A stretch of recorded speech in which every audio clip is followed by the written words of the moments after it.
On my journey to become the best version of myself during quarantine, I interviewed guests who gave their life experiences and expertise on love to finances and everything in between. Join me to learn a thing or two on becoming the best version of you with Gigi Show. So welcome back, everybody, to Becoming the Best Version of You with G. And as you already know, I have expressed my interest in having 3 shows based on Black love. And I was totally inspired by doing the Black Love show because of the show that already exists called Black Love. And I was so motivated and so excited to see healthy relationships, okay? Not what we are typically known to see or watch on the reality TV shows. And I've even partake myself in some dysfunctional stuff. And so I am and have been on a quest ever since to figure out what is real love, what is unconditional love.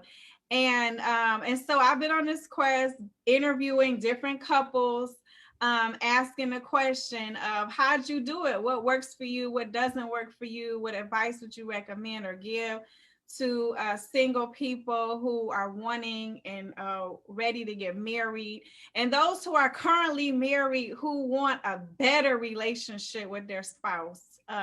This is the show to see. So without further ado, these are the Baskins. So yay, Mr. and Mrs. Baskin. I am so thrilled to have them, y'all. I'm not going to say I say the best for last because we didn't have some good shows, but they are my secret weapon over here, okay? So I met them. You always hear me talk about me managing an art gallery. While I was managing an art gallery, we had a cafe adjacent, and I had a live show with an audience, and these guys were on both shows, okay? The audience ate them up, okay? I didn't even want to interview nobody else. We could have just talked to them all night because they are that bomb.com couple, okay? They're going to keep it real with you all, and they're going to tell you exactly what we need to know to get on track. And so that's why they were asked to be here. And so welcome. Well, that's a lot of pressure.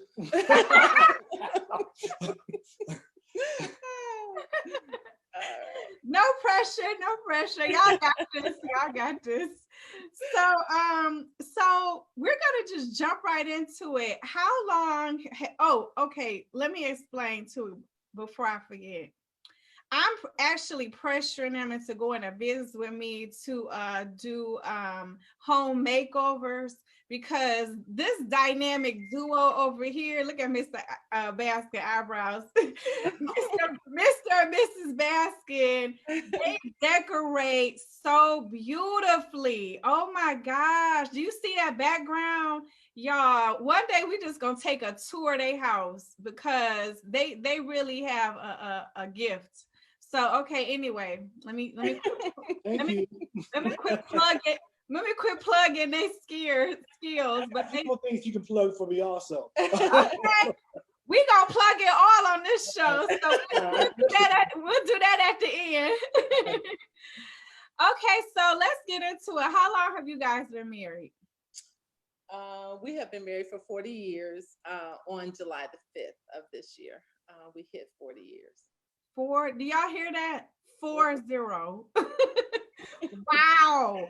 And I told them when I saw them tonight, I'm like, from the last time I saw you all, look like it's been about 10 years taking off you. They look so good, y'all. They got some kind of secret. I really want to know the secret sauce now. So, and the interesting thing about the 40 years is that we officially met in March of that year, and we were engaged about 6 weeks later. What? Yeah, what? That's what I said. Yeah. And Yeah, it was pretty whirlwind. and we postponed the wedding date to cut down the conversation that would happen from marrying so quickly.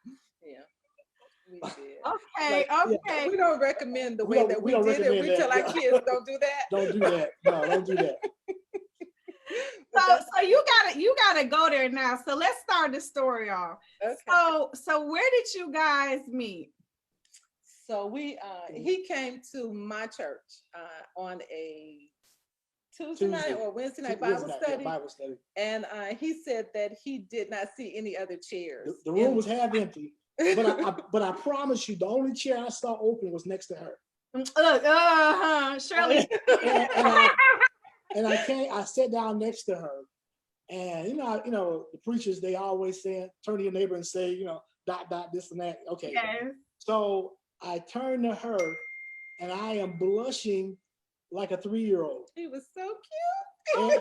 And I'm sitting there saying to myself, "You a player? Why are you blushing?" Blair. I could not stop blushing. Yeah. And so anyway, at the time I was doing hair, and I gave her my card and said, "I'm a hairstylist." And she came, to my surprise, she scheduled an appointment to get her hair done. And because usually if I pass a card out to a lady, she don't come because I don't look like a hairdresser. But if a referral happens, then she's more apt to come. But for me to pass out a card, that rarely happens. And so she came, and so I did her hair, and we got to talking about church and all that kind of stuff. And she came to visit the church that I was going to at the time, and she got stuck there. So that was it. What do you mean got stuck there? Well, the church had it going on. Okay. Oh, okay. And so when she got there, she just really enjoyed it. The presence of God was there, and just it was mind blowing. And I had just joined the church myself, and so by her being new, I kind of befriended her, and then it just kind of escalated, and the rest is history. We want the scoop. So you ain't getting off that easy. I've already said too much. Okay, I'm listening. So you sit down next to her. She got stuck there, and then how did you get the digits, and how did you get the first date? Continue. Usually after church, folks go to church, they eat all the time. All they can do is eat. Yeah. You don't go to the club. You're not doing this, you're not doing that. And so after church, we generally would go out and eat. And so by her being my only friend there, in just that short period of time, we went out to a restaurant, and after church, and we sat down and we talked. And I cannot tell you how it escalated into something else.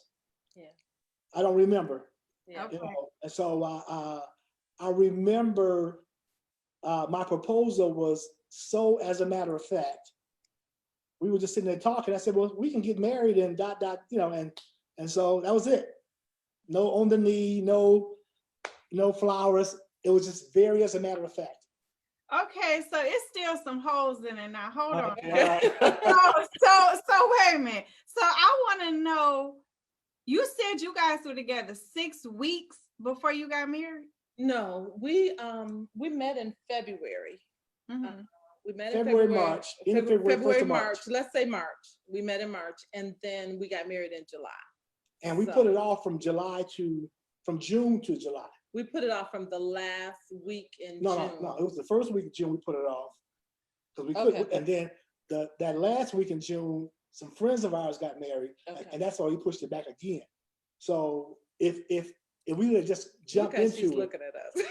Okay, if you had just jumped into it, we probably would have got married first part of June. Yeah.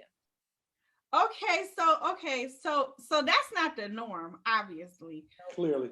So were you just like, when you saw her, were you like, look no further, she's the one?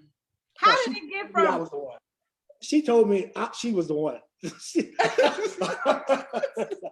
not true. She said, "I'm the one," and I was like, "Yes, ma'am." And she was, apparently. That's not no, true. well, actually, I had. No, I'll say this: we were been married for about 3 or 4 years, and we were still going. I know you from someplace. Yeah, that's confusing. But I had this feeling like I had met her someplace before, and I didn't know where. And we figured out we had met before, yeah, a couple of times before. Really? Yeah, he remembered a particular incident when he had asked me a question and I had responded to him. I just said hi, and she just kind of said hi and walked on by. And I said, "Oh, she thinks she's something." And, I mean, to me, I said, "Hi, you're supposed to stop and engage. What's up?" You know? And she did not. And so she just walked on by, and I turned around and looked at her and said, "Oh, she thinks she's something." And then I saw her again at the dinner. At a dinner. So I don't remember that part. Yeah. She said we went to go. You can tell the story. Yeah. So he saw me again at a dinner, and that's a vague memory as well. But then again, he saw me at the church where I was at the Bible study, and that's how we really sort of started getting to know each other from that point when I came to get my hair done. Now, I got real interested when I saw her at church, and gave her my car, and I was at the service. I was trying to talk to her and get her phone number, but by me being a young single Black man with all this, I was a hot commodity in church. Okay. So, okay, let it be known. Now we talking. Well, I'm just going to finish the story, which means that it was at least 3 women or 2 women come up to me. Hey, Thomas. I'm trying to talk to her. And so I'm trying to be polite. Hey, how you doing? And I turned back and talked to her. And so when the second woman came, I turned back, she was gone. Yeah. And I said, doggone it. And so. Yeah. So you weren't stunting them. So what was it about Mrs. Baskin that you had to spend the rest of your life with her? How did you say, you know what? I mean, I'm assuming that neither one of you have been married to somebody before that you met in 6 weeks and married them. So right. So there was some strong pull towards each other. So what was that? I think the biggest thing was that we were just friends. I mean, we really had a good time together. We would sit outside. He would drop me off. We would sit outside my mother's house and just talk, for hours. And then we really had God in common too. We were interested. We were pursuing God. We were just, we were newly saved. And so everything was exciting. Everything was new. Okay. And so we had lots of things to talk about, and we just really enjoyed being around each other. And it really was like we kind of knew each other already. And that has been consistent in our marriage. That's the string that runs through our marriage. We just have a good time together. We just enjoy each other. We're good friends. Yeah, I can, let's say, blow my schedule. We'll get into conversation and just talk about whatever. And I look up, I gotta get something done because we just talking.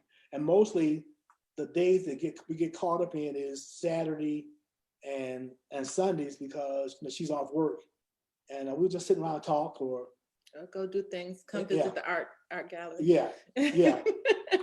So we have good conversation. Good friends. Not that I don't get on her nerve or nothing. But we're gonna talk about that. But we are good friends, and both of us are easygoing. And like I said, the one thing she mentioned was, and after all these years, I believe she's spiritual, and she's very spiritual. She's a sobering voice, okay, to me. Because there are times when I want to go in on somebody, even though I'm easygoing, I still want to go. Put that in there, right? And so, and she still will. No, I wouldn't do that, Thomas, because da da da. And I'm like, can I be me? Why I gotta be you? So anyway, that's the solid foundation is that we are friends. We both have that one strong thing in common because we sit around, and we'll talk about how God is dealing with us through the course of the week. What did you hear from God? What is God saying to you? Okay, this is what I heard, and so forth and so on. Okay. And so let's talk about that. That's good you mentioned that, and that has been honestly the running theme of my shows, of the series on marriage. The first couple I interviewed, they were married for 19 years, and then the second 2 couples were newlyweds. And they're on my timeline, so you guys feel free to watch those too. Yeah. And so I saw the 19 year, but going on. This to the viewers too, y'all can go there and watch them. But what I was saying is the common theme is it was the Lord. I mean, with all 3 couples, you guys are the 4th, they mentioned the Lord and being that equally yoked and having that covering. So tell us about that, you guys. Like, how important is having that foundation and relationship with the Lord, and is He at the forefront at your marriage? Absolutely at the forefront of our marriage, and it's just like having an advocate, because where we may have argued with each other and gone to bed, got up the next day, been fighting for a week, we now are convicted, so we have the Holy Spirit in our lives that's convicting us regarding certain things that we do. And so we have, it's like we're joined together by Him. And so then we have that in our favor. Also, the other thing that's really helpful with that is that, God causes us to examine ourselves, not always be pointing our finger at someone else. And so sometimes it's things that we need to deal with. And so just allowing Him, in our life in that way, also just kind of really helps us as far as our marriage is concerned. See, I got to follow that statement, right? So I remember one time, she was talking to her one of her girlfriends, and she was telling her, you don't press him and nag him into doing something. She said, I'll just take him to God and let God deal with him. Because there were times when, she was saying something, at times we need to do ... so forth, and I was not hearing her. And so she would just go pray about it. And so guess what? The Lord spoke to me and said, and she wouldn't go, I told you that. She wouldn't even say anything. But she got what was best for the relationship. And so when she was telling her friend that, I was like, hey, I'm getting played. And so I felt played because she was going to God. He was coming back talking to me about what she needed. Wow. It wasn't necessarily a want, but it was what she needed. That's good. Yeah. So and that took a minute because initially it's like you do a whole lot of just kind of talking and just kind of trying to encourage someone along the way that you want to do things. And so it's like encourage. I thought it was make. I was feeling that make sensation. Yeah. So I mean, you really are convicted that this is the best way to go. So you kind of like talking about him, but he has a particular way to go. And so for a while, you just as women, at least for me, I nag, talk about it, try to drop hints. I mean, do all of that. That stuff wasn't as effective as going to God and asking God to deal with him, because when he would come back, it was his idea. It wasn't something that I was trying to make him do. That is so. You hear me, and I say it on every show. You'll hear me talk about nuggets. So nuggets is a teachable moment that we need to grab that lesson and put it in our tool belt, because we could use it later on in life. And that was a good nugget, Mama. Mama Shirley.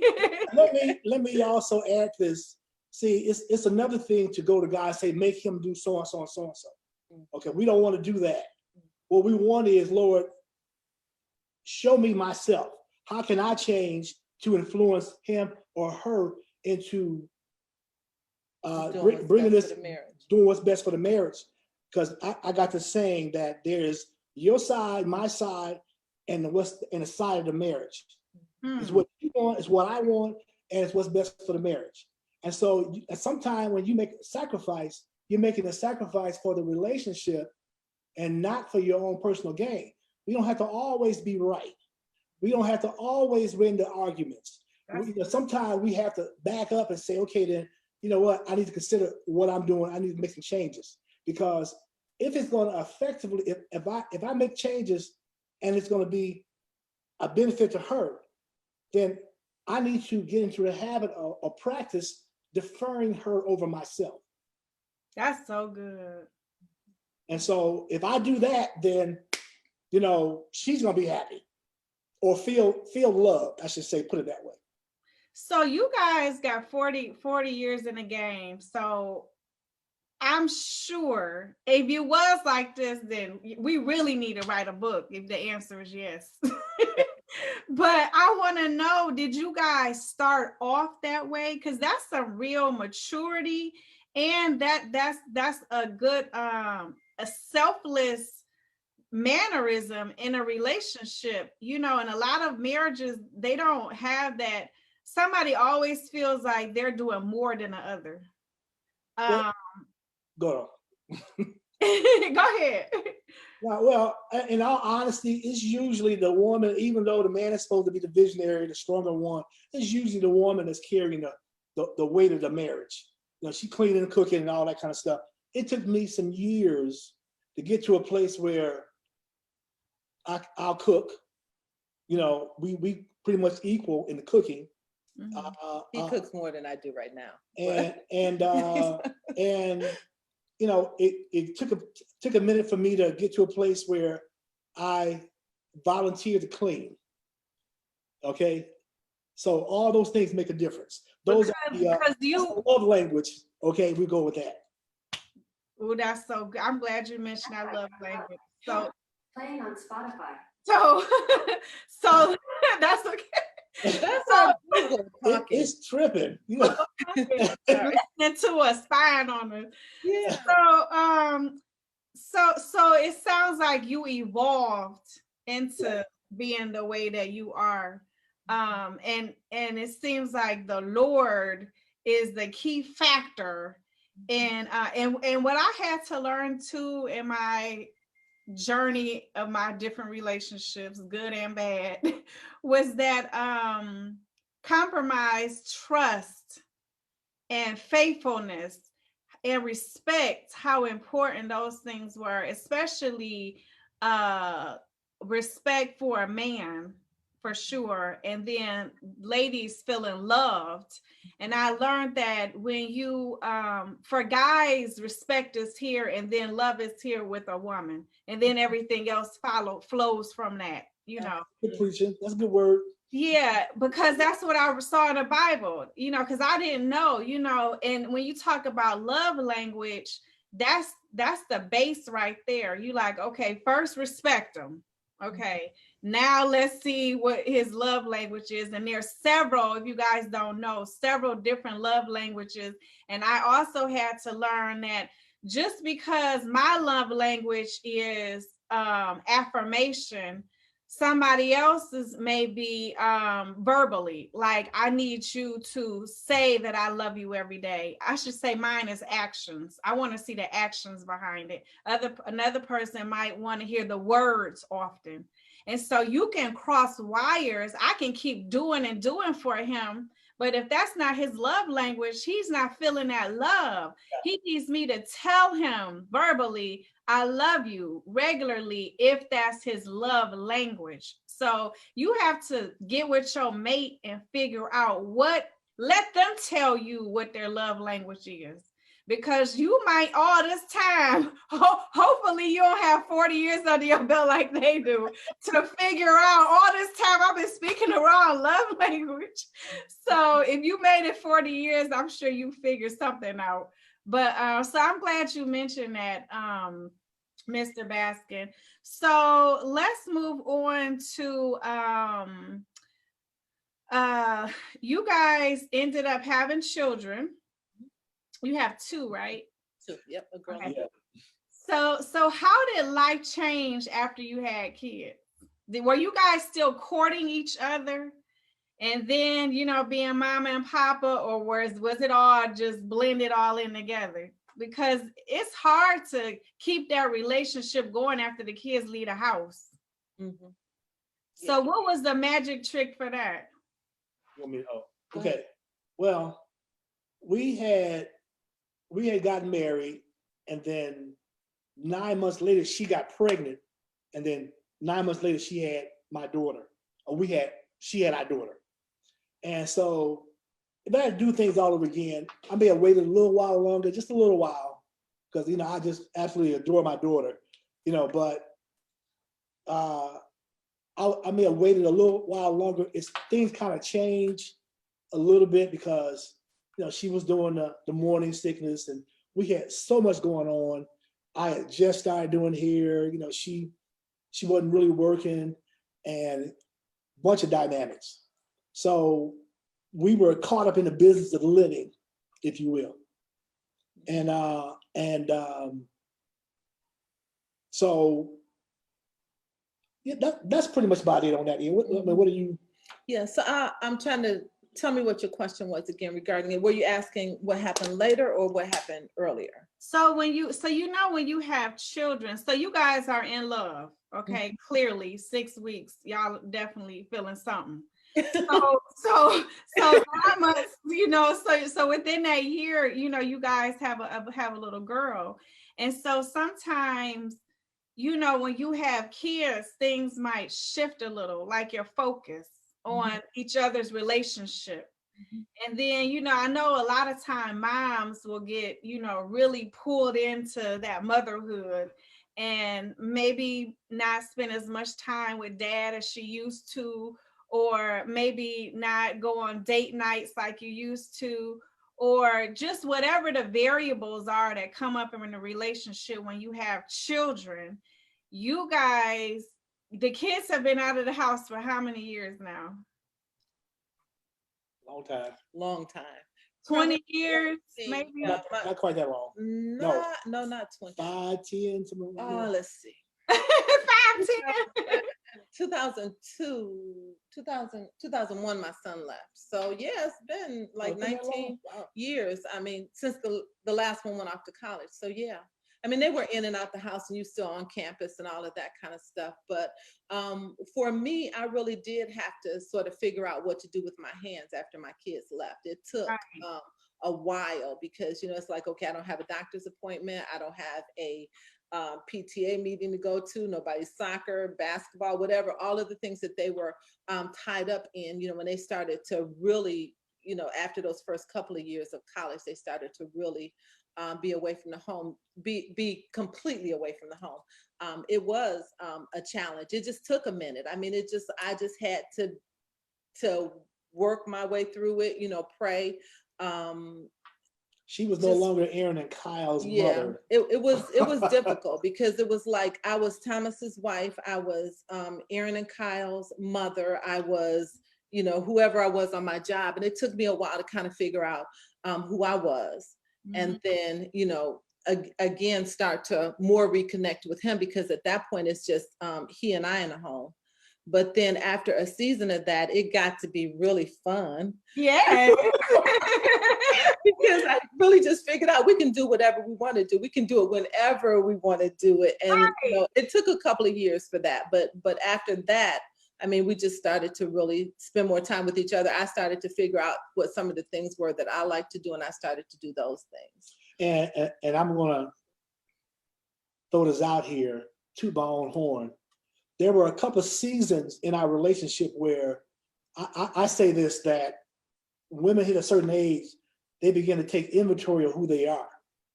And when they discover that things in their lives are not, let's say, carrying them forward, they begin to throw things out. And that's including husbands. Okay. And so I had, I'm a hairstylist, and I had, younger clients get married, and I watched 3 or 4 clients go through a divorce because when the woman reached the level of maturity, she started to take inventory, and men sometimes are a little slow maturing. And so if she identifies you as a component that's holding her back, then you end up on the curb. You better preach. And so when she came to me and said, I want to go back to school, I need some help or some extra help, whatever, I had enough confidence in myself and our relationship to say, okay, go and do you. I got the kids. And so I played Mr. Mom for a season, which is okay. I want you to identify with that term, I guess. Mm-hmm. So I had the kids. I was doing the school thing, doing this, doing that, cooking for them, the whole 9 while she was getting her undergraduate. Mm-hmm. And a few years passed again, and she came back and said, I want to go back to school. And again, I stepped up, did what I had to do. And because I was confident enough to say, okay, then this is going to benefit the relationship because I'm giving her opportunity to flower and blossom. Yes. Okay, a lot of men will get insecure. Yes. Okay, or fearful because their wife will go past them. Yeah. Okay, and they will start pressing and getting controlling, jealousy, yada yada yada yada. Yeah. And now she will submit to his pressure, but what happens is now she's frustrated. Yes. Now she's irritated, and you're the target. So my thing is that okay, then I'm gonna allow her. She is the jewel in my crown. Amen. Okay, it's my responsibility to allow her to flower.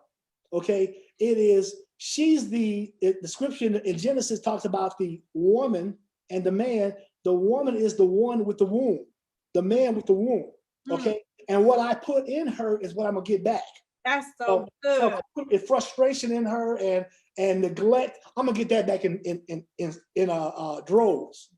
Okay, I sow to the wind, I reap a whirlwind. So what am I gonna get back? What I want back?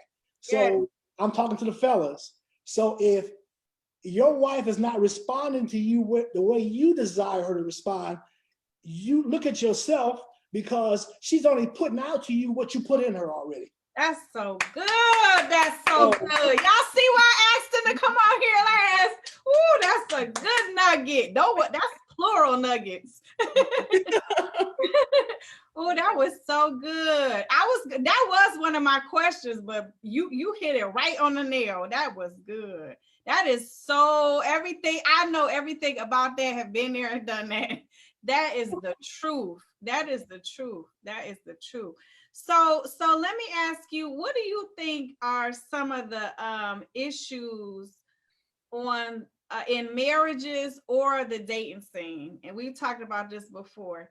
So we'll start off with, I don't care which one you answer first.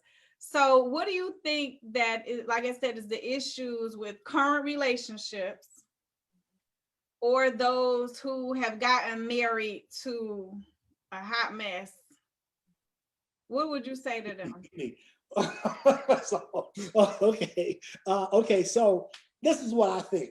One of the variables in a modern day relationship is that people start dating, they start hanging out before they know each other. Okay, so all the emotional tangibles or elements come into play, and they become confusing in the relationship.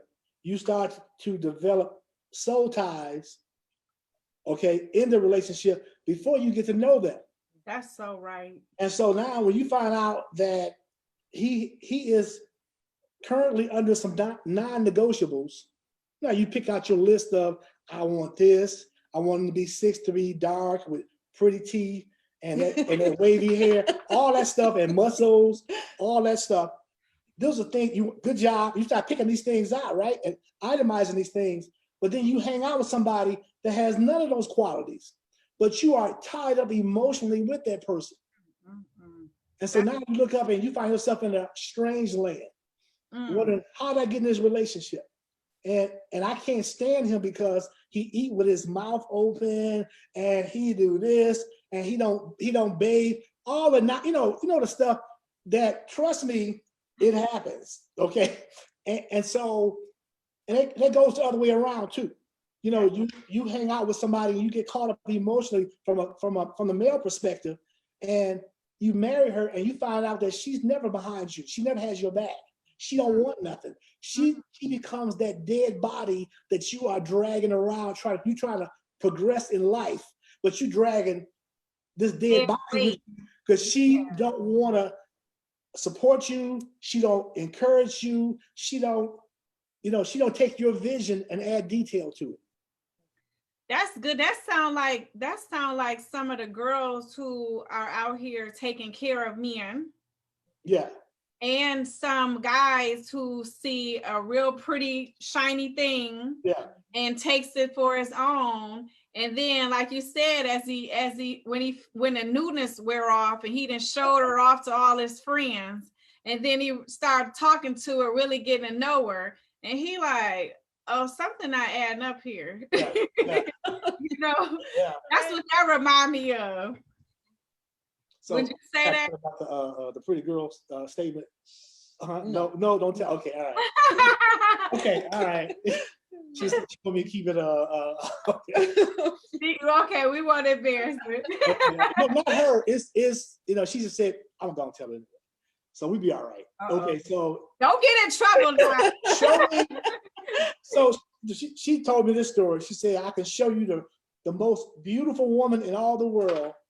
And I can show you a man that's sick of her ass. Okay. So just like that, it's like, your looks only carry you so far. And so a lot of women use their looks as a commodity. Yeah. So anyway. Yeah.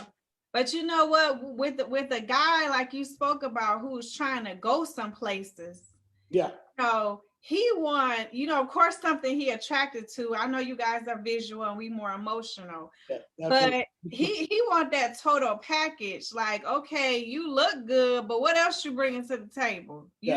When I get into a situation, are you the rock type of person?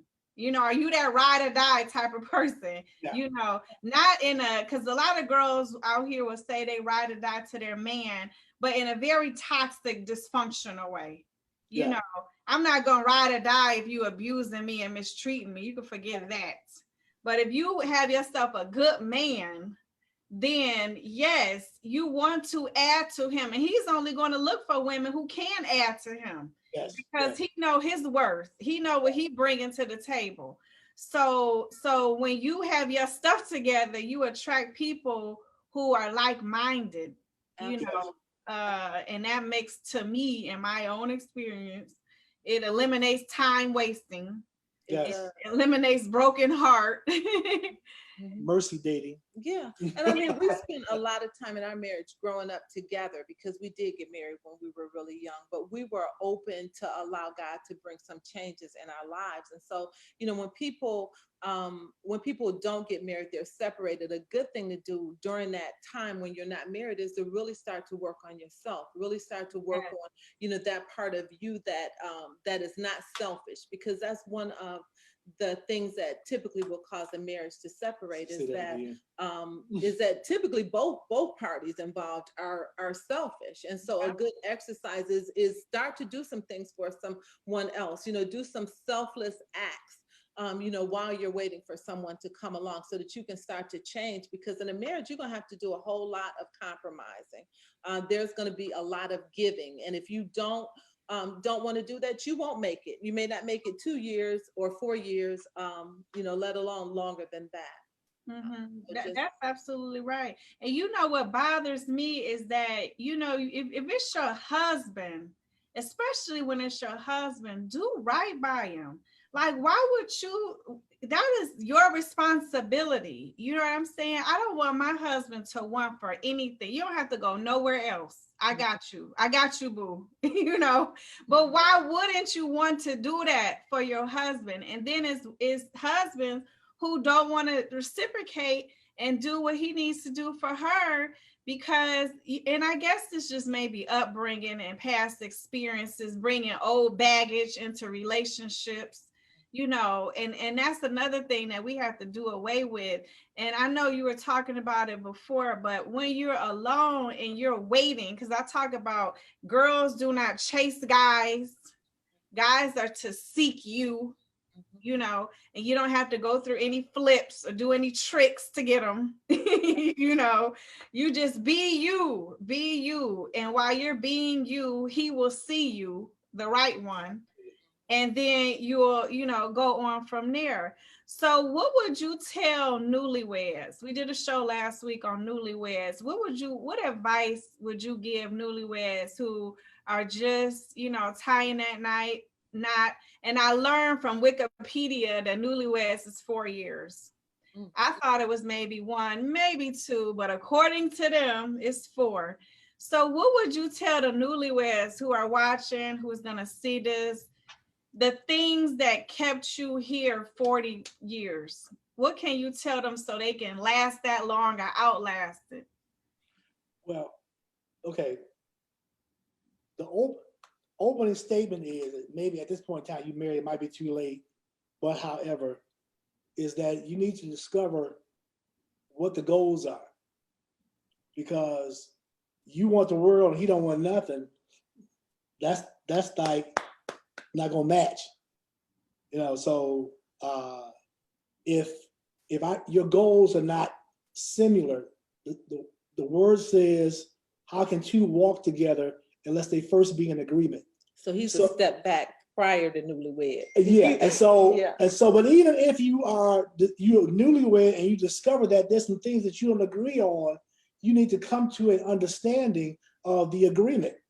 And so what is it that we disagree on, and what is it that, and how can we come to that place where the covenant is in agreement? We're in agreement with the covenant, okay?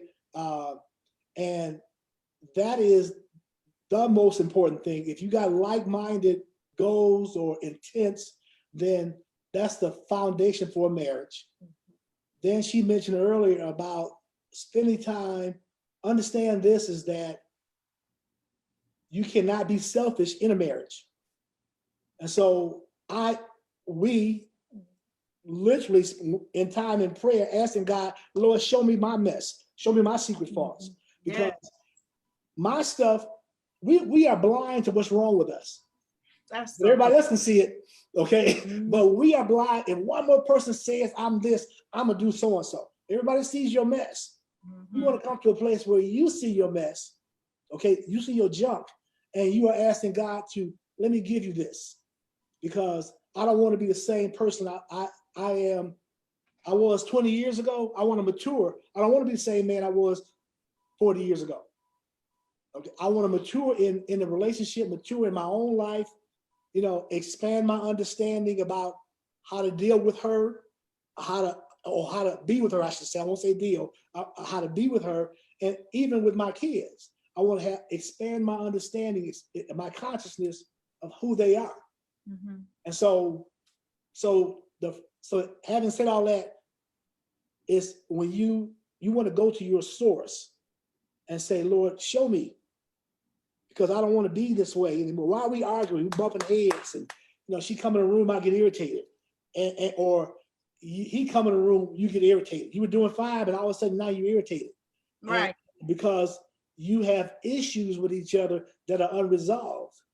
Because I don't want to do all the talking, but anyway, No, that's good. I'm glad you brought that up, because that was one of my questions. Well, how do you guys solve how do you solve your indifferences? How do you agree to disagree in a healthy manner? Or is it not always a healthy manner? Yeah. Well, I think that something that's really helpful, or was helpful, something that I learned over the process of my marriage that I would have really liked to have known going in, is just how to do more listening than actually talking. Because as females, sometimes it's hard for us to get control of, the talking, and then to know that our words need to be seasoned with grace. Because one of the points that you made earlier, excellent point, is that for a man, the Bible tells us to honor him. So that respect is a huge issue with them. If you're going to be successful in a marriage, then that's something that we have to learn to do, is to respect. Sometimes we want to be more out front. We want to we want to do just a majority of the talking, just continuously talk, just kind of nag. That is not helpful. Right. So just to have fewer words and have the words that we do have those words be seasoned with grace. But I think a key is to ask ourselves, where is some of this stuff coming from? Because sometimes we are acting out of, and I believe you said it also earlier, we are acting out of previous relationships. He can't help me with that. All right. I take that to him. That's right. So I'm acting out of previous relationships, or I'm acting out of the marriage that I grew up with, out of my parents' relationship, how I saw things done there. And just being willing to kind of, this has helped us in our marriage, just being willing to give each other some space and just kind of step back and let me deal with my stuff, and then let him deal with his stuff, me with my stuff with God, and him with his stuff with God. Now we come back together, we can talk to each other differently. We can interact with each other differently. And I guess it just kind of goes back to what we were saying initially. God becomes that glue that holds the marriage together. He becomes the one that we are trying to please. And ultimately, we end up pleasing our spouses as well. You do what's best for the marriage, and in the doing what's best for the marriage, both people prosper or benefit from it. But just on what something you were saying, the most terrifying words that a man can hear from his wife is, "We need to talk." Yeah. I mean, we need to talk. We can out-talk them every single time. I know I can, yes. Wait, and then there were times when, I got my issue, I want to argue with her, but go at her about something, and I think I got her this time. And I'll say, "I don't like what you did, this and that," and she will go in on me. I'd be like, "What was I thinking about?" The sister, you can forget it. We were born ready. No better for you, So, anyway. But I had to learn that exact same lesson.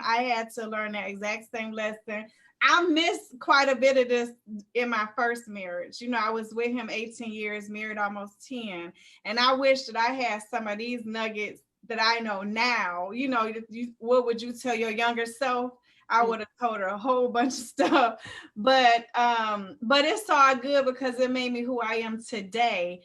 So my second marriage will start off on the right foot, and be long lasting, prayerfully, like you guys have had. And I'm interested in a happy relationship. I think you guys hit it on the nose about being friends first.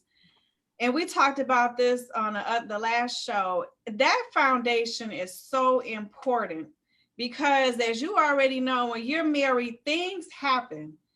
Jobs are lost, parents pass on, you have children and you have grandchildren. I mean, you may have to move, or somebody may get ill, a spouse may get ill. So you really have to love unconditionally, to make it to the end goal. Because if you love unconditionally and you really don't feel them, you really don't like them, it's really not going to work out. But like you said, if you're friends, that means you genuinely care about that person. You really want the best for them. You have good intentions for them on top of you loving them. You want the best for them. So I'm glad you mentioned that. Now, we know a lot of marriages will not last if finances are an issue.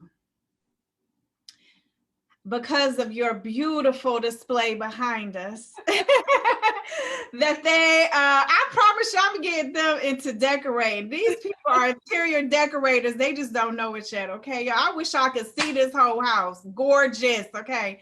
So anyway, so tell us a little bit about that. Want me to go first? You go first. Okay. Well, let me tell you something. Okay. financing, you got two different people here. Okay. I like to spend. Yeah. I could shop you one at the table. Mm-hmm. Right. Okay, you know, I like your face. okay, so I could, You've seen him in action. I could shop you one at the table. Yeah. And she's the more reserved, conservative one. So you can't have two people in the household spending. Right. Somebody has to give in, and there's a lot of compromise that comes together in that.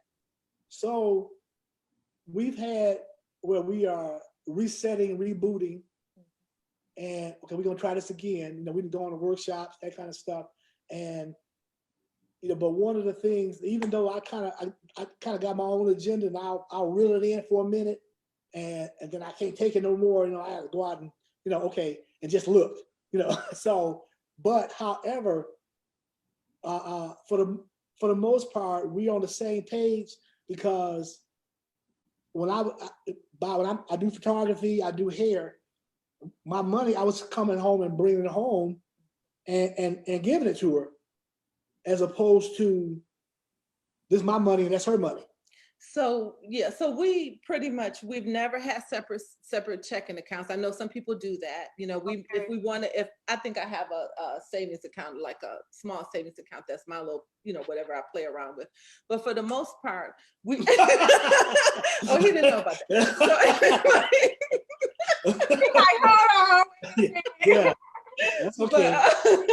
But anyway, so we pretty much have always put our money together, and then we set our goals together. We recently attended Dave Ramsey's workshop, probably about 2 Oh yeah. And so we figured out at the workshop that I'm a nerd and he's a free spirit. Okay. And so just kind of recognizing that, it causes you not to be irritated with what you see in someone else, or for them to be irritated with what they see in you. So, just recognizing that for him to be a free spirit is who he is. That's fine.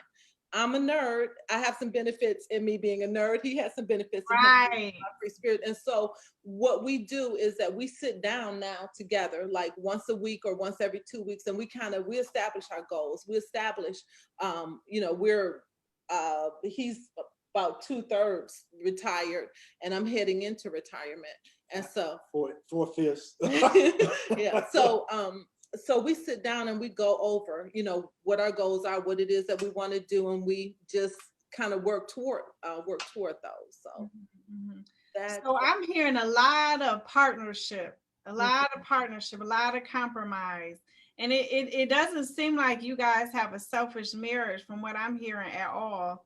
That you respect each other's opinions, and you go before the Lord when you want, because I had to learn that I can't change him, right? And I would hear that all the time, but I'm like, I'm not trying to change him. But then I said, Mary, you kind of are a little bit, you kind of are. And I had to learn that just because you love somebody does not mean that's the person that you should spend the rest of your life with. Absolutely. Because you have to make sure, one, that they're equally yoked with you. If you a baby Christian and you got a seasoned Christian, it may or may not work. But if you guys are seasoned together and you guys have your own relationship with the Lord, to me, I've noticed that it eliminates a lot of arguments because you're on the same level of thought process, and taking your concerns to the throne, taking them to the Lord, because it's a lot of relationships. They don't put God in the middle. And the ones that I've been in when I didn't, they never worked out. Right. Even when it looked like they was working out, they weren't. Right. And it's one thing to be, you married, but you're in a miserable situation. Yes. I told my son, I was talking to my son, and I said, it's expedient that you find somebody that you are compatible with, that's in your corner, because it's hard enough being outside, in the world, you Black, trying to make it, and you got to come home and fight too. Yeah. That's not gonna happen. And so you have to be where I can exhale and say, man, I can't believe my day. You all right? Okay, let me get you, and that kind of stuff. So it's necessary for you guys to be on the same page and be in each other's corner. And like, I'll give you for instance, we were back in the day, you know, my house cleaning habits were suspect. Okay. and so she's coming at me about it. And I could see that it was really bothering her. And because I wasn't trying to do her harm or anything, I said, I'm gonna try to do better. And I would try. Mind you, we revisit that. But my genuine effort was, I want to do what's best. I don't want to hurt you. Right. And so I'm going to try to get this thing right. I'm going to try to change. Now, sometimes it's difficult not, changing who you are, but you got to put that effort in. That's all I'm saying in that case. And you can be, when I say change a person, I mean like some of their habits, but not the overall self. We can't change that self. That person has to want to change for themselves. And if you don't see them changing, then you have to make a decision, whether or not you want to stay put or roll bounce. Bounce. A lot of guys, like I was saying earlier, that women mature, differently from men. And why is that? Well, again, women carry the weight of the marriage in a lot of cases. I cook, I do this, I got a job just like you do. And then, they come home, I gotta get these kids together, I gotta do this, do that. And the husband, he's chilling. Yeah, I think that's how our society has it. It's been cultivated that way. Yeah. And so now all the weight's on her. So now he's gotta, but see, that doesn't wash on a regular basis. In real time, real life, it don't wash. And so he's got to learn how to see her and say, okay, let me get in here and do some things. But if 20 years or 30 years and he's still sitting around, the kid's been gone, he's still sitting around the couch expecting you to do this, do that, then it's a problem. And like I said, a lot of women, they either put up with that and they are miserable, okay? And why live out your life in that miserable situation? Yes. And so, anyway, you get the idea. I don't want to say too much about that, but nevertheless, I think that men don't mature the way they should unless they've got God in their life, and because He's the one that's going to challenge you. Yeah. And chastise you and check that, put the right spirit in you. Right. Mm-hmm. Or it's just gonna be all about them. Yeah. Like, oh well, you knew what you were getting into. When you look up, there's destruction there. Yes. The relationship and what have you, or you look back and you have not enjoyed your life. So it's a lot of regret. It's a lot of regret, and all those kind of things. So anyway, that's it. Yeah. That's the truth.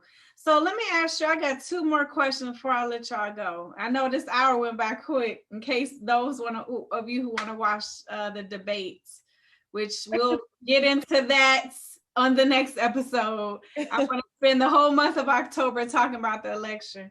So let me ask you both, what, Mrs. Baskin, what do you love about being married? I love the security of it.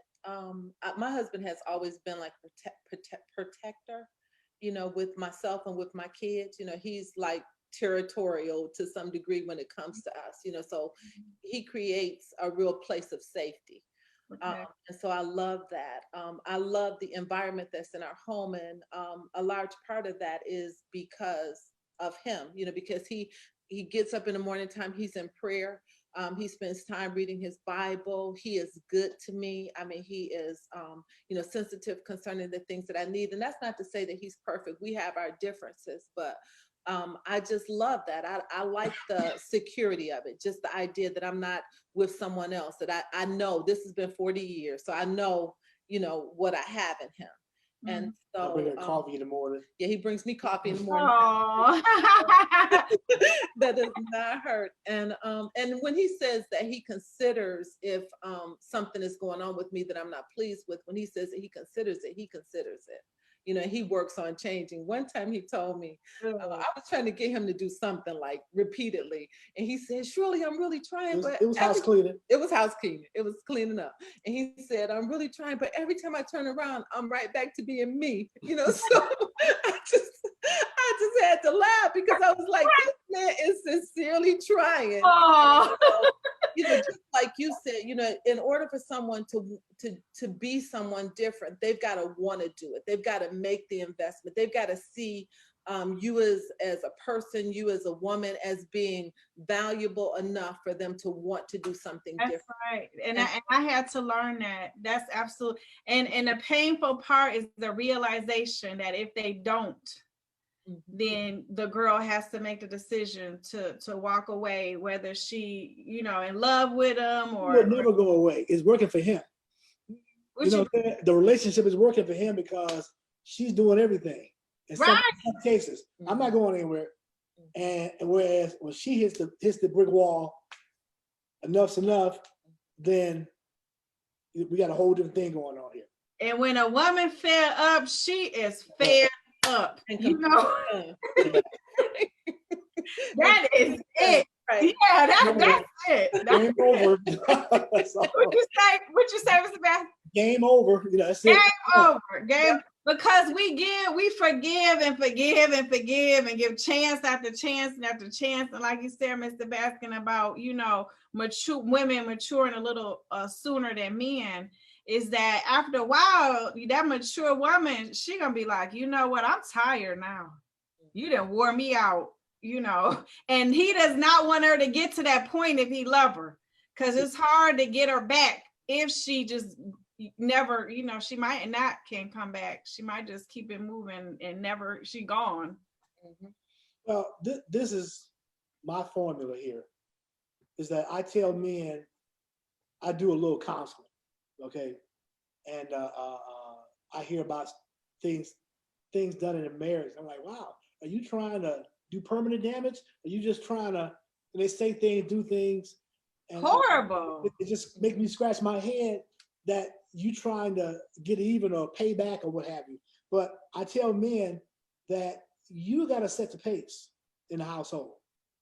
If you don't get up and pray and go to church or try to work on yourself, she won't do it. And as I said earlier, she will give back to you in a harvest what you put in her. Okay, so if you don't like what you're getting, then change what you are putting out there. That's good. So I tell men is that you have to set the pace. Okay, you got to get up and pray, study, all that kind of stuff, so that she will follow suit. Okay, it talks about women submit yourselves to your husband. Yeah. Okay, but he needs to give her something to submit to. Yes. A vision to submit to. And so if I'm setting a spiritual pace, and again, I'm gonna say this again, your marriage is gonna be way less than it's supposed to be if God is not in the source. Okay, the Bible says, what God has put together, let no man put asunder. So if God put that marriage together, there's a mandate or an agenda that God has for that marriage. Your marriage is a tool or instrument in the earth that God has put together. Mm-hmm. So it is up to you to begin to prepare yourself, okay, and discover, what is my marriage supposed to represent in the earth? This marriage is supposed to reflect God in the earth and not my agenda or her agenda. Mm-hmm, mm-hmm. So anyway, that kind of deep, but okay, but you get the point. Yeah, but that's good. That's real talk. It really is. And I think the sooner we all get into that mindset, the healthier that our relationship will be, and the longer we will be in those relationships. And you know what? It's really not that hard. It's not, you know, you got to have two willing parties, Yeah. you know, who are willing to compromise and willing to be selfless. Yes. That's the hard part right there. Yes. Selflessness it means that you have dealt with your junk. And see, we don't want to face our junk.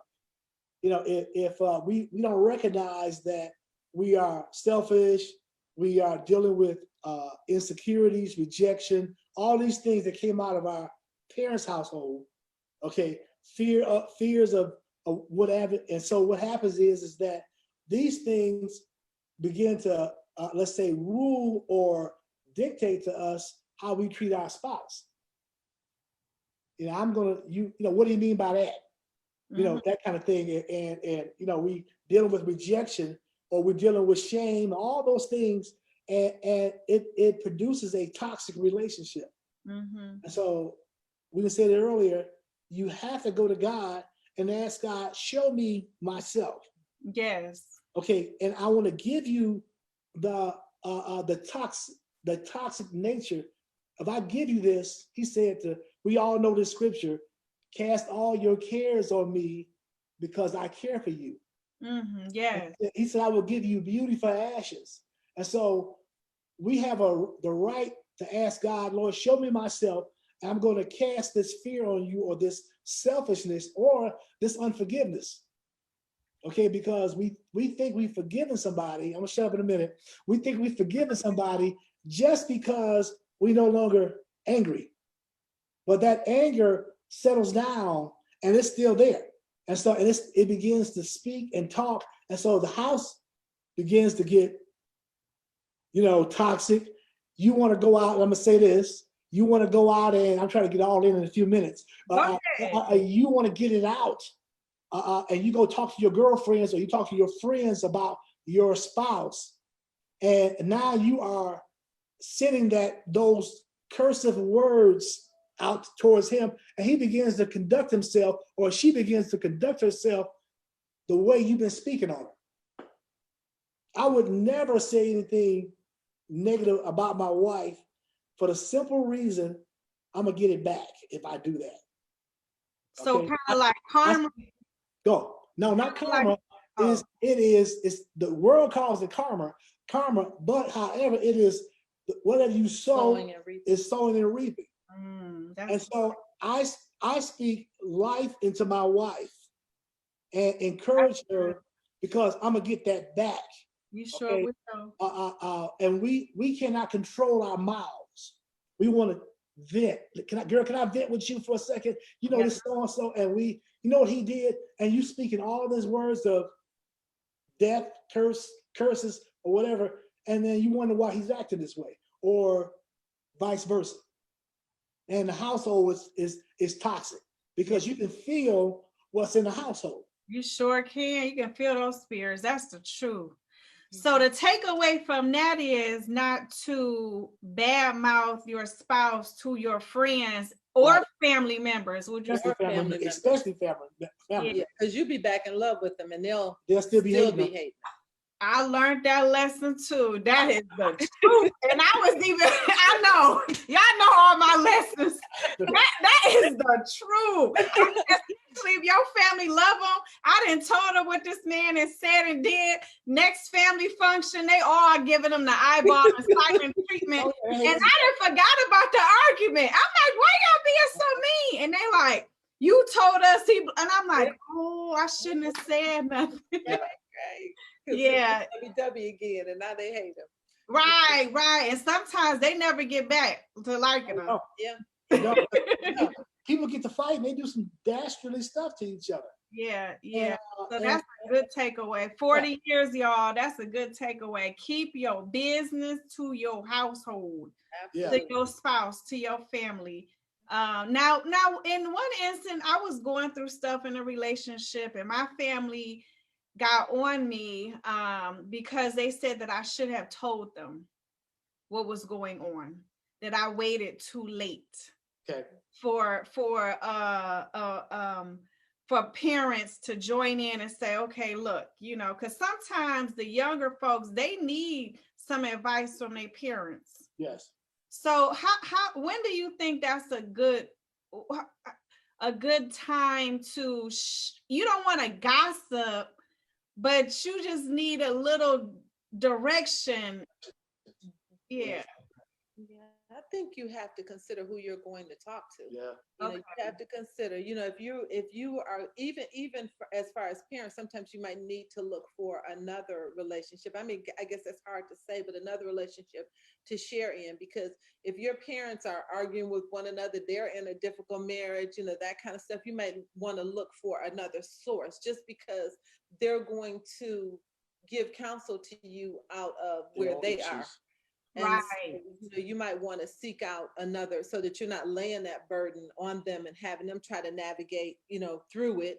And not saying that you don't go and share, but you get someone eventually, but you get someone to help you to kind of navigate and maybe seek out some counsel, some older person, you know, within your church, someone who has a solid marriage, and just get them to help you with some of that. And so, yeah. You need counsel. Yeah. When you don't know, you don't know. Somebody has to, let's say, take you beyond your awareness, your consciousness.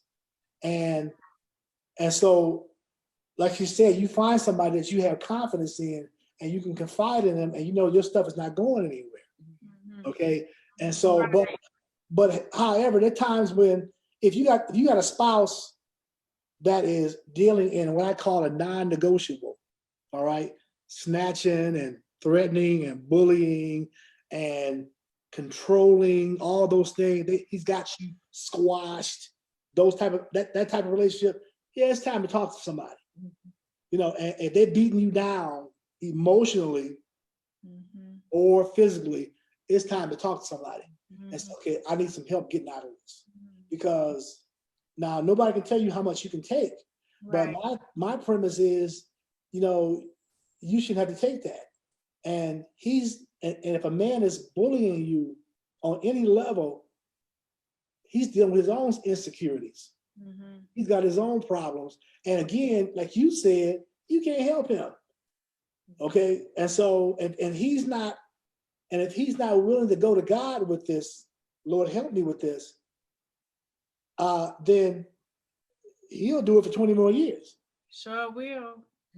And so you got to make a decision. Oh, this is not going to change. There's a nice guy out there, you know, and it ain't just because, oh, he's just loved me and he's jealous. You know, no, he's got some problems, and they will escalate. Yeah, they will escalate. You know, again, I learned that lesson as well. I took a lot for the team, y'all girls. I took a lot for the team. I love your honesty, though. I really, you know what? It keep me sane, Shirley. It do. It keeps me sane. It does. It does. And every time I do this, you know, it refreshes me, and it reminds me that Mary, healthy relationships do exist. You know, and sometimes you attract what you are. You know, if you unhealthy, you're going to meet another unhealthy person. Yes. If you whole and healthy, then you'll attract somebody healthy and whole. I mean, you gotta have your radars on, though. You gotta have your radars on. That's so accurate. So accurate. You can mess up by working on yourself. You know, while you're waiting, you cannot mess up, because, like you said, you're gonna draw someone that's like you. That stuff that, you know, that you kind of putting to death in you. Yeah, right. Drawing a person that's like that anymore. And I have a premise of hurt people. Absolutely. Yeah. It's not just cliche, it's a fact. I have a premise I call a stop sign, and I say this to the ladies, is that you have things that are non-negotiable. And when what a stop sign means means to stop and look. Okay, or consider. So like you drive in your car, you come to a stop sign, what do? You stop, and then you look, right? Then you proceed. So if you got a relationship and he's doing things and you are giving excuses for why he's doing it, that's a stop sign. Because I promise you, if you're in a relationship and he's doing all the things that are undesirable, trust me, you saw those things before you got married. You were making excuses for him. That's the Oh, he truth. he don't mean that type of stuff. That's what I call a stop sign. Sometimes it's a train crossing. Don't proceed. Yeah. And you have to That red light, that red flag. get strong enough Yeah. to look and say, okay, then he's doing this. Because mind you, he's got his best foot forward. He's courting you. And all the time he's trying to control you. Okay? So when he gets married, when you courting somebody, you don't pass gas in front of them. All that changes when you get married. So am I lying? Am I lying? Your best foot is forward. Excuse me, and you leave the room. And so, but when you get married, watch out, baby. You better leave the room. So you make her leave. So anyway, the point is that he's got his best foot forward now. Yeah. And if you see a stop signs in the relationship, you might need to stop and look and consider. Yeah. Stop. We said stop, look, and consider. That's good. Yeah, absolutely. That is good. That's good. That's real good. Okay, guys. So the last question for you, Mr. Baskin, what do you love about being married to the missus? I guess the main thing is the companionship. I enjoy the friendship and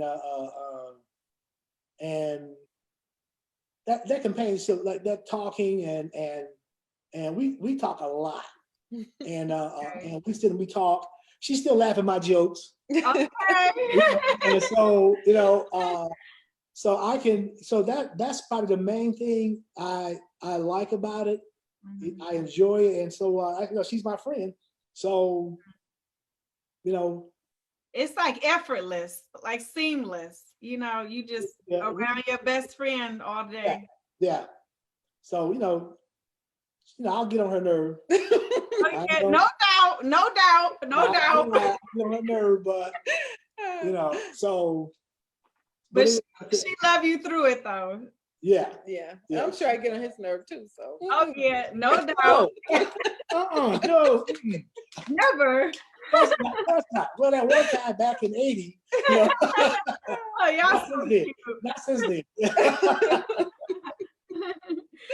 Well, I've enjoyed talking to y'all as usual. You guys see why I wanted them on the show for a third time. This is a little different for us. We're doing it virtual because we used to be in person and have live Q&A with the audience, which is truly my favorite thing to do. So a young lady named Tamika had a question. I don't know if she's still on here with us, but she had a question for you guys. Tamika, if you're still there, type in your question. I'll definitely ask it for you. She may be part of my Bible study. I have a Tuesday Bible study, and I invited my posse. Okay. So she might be that Tamika might be part of your posse. Yeah. Okay. So before I go, tell us, where you guys. I know you guys have your hand in a few projects. So share that information. If you are taking any more customers, let us know that. And, if you have any other announcements you want to make before we wrap up. Well, one of the things that we are working on and trying to put together actually is a virtual class to do counseling virtually and workshops. One of the things, one of our primary focuses is dealing with your inner self. Mm-hmm. And so, if we can, if people come to an understanding that God said, I will take from you your wounds and your fears and give you back his nature. He said, I'll give you beauty for ashes. Yeah. And beauty is his who he is. I'll give you my character for that which is worthless operating in you. Mm-hmm. And so what we do is we are putting together a workshop where we show people how to deal with their junk, how to deal with unforgiveness, fear, shame, and all those type of things. And, understand this is that if you don't deal with them, as in like, I'm going to choose to forgive somebody, then that unforgiveness will stay there. Mm-hmm. And then last thing, I'm gonna shut up. I'm not gonna. But what happens is that if you don't deal with your junk, your body starts to reflect emotionally and physically what's going on internally. That's so real. You having these pains and you're getting sick, and emotionally a lot of things are going on. Mm-hmm. Then you need to deal with things that you have not dealt with. Mm-hmm. So that's the main thing that we are trying to work on and stuff. And so okay, that sounds good to me. I do wedding photography too. Okay. So where can they get that information and book you? Well, let's see. They can inbox us. Inbox us on Facebook. Okay, what's the information? Inbox. Shirley Baskin. Yeah, Shirley Baskin. Yeah. Shirley Baskin. Okay. Yeah. All right, guys. Well, I thank you both for taking the time out of your busy schedules. I can talk to y'all 2 more hours. I really appreciate you, considering us and having us come on. Yeah. And we love the energy. We love your energy. Yeah. You got a lot of energy. Thank you. Absolutely. Thank you. I appreciate y'all. I'm always calling and begging y'all to help me with something. So they always answer the call. I told them they're going to have to adopt me since the kids are off. They are a true soundboard. They really are. And I am blessed to have met them both as a good example of what a healthy relationship is. And, without fail, you guys always come through with the wisdom on how to do this thing and get it right coming out the gate. So I appreciate you both. So thank you for joining us. All right, thank you. Well, that concludes the Becoming the Best Version of You with Gigi show. Thanks for coming and hanging out with us, y'all. Don't forget to share, like, subscribe, and check out our other inspiring videos. Until next time, toodles.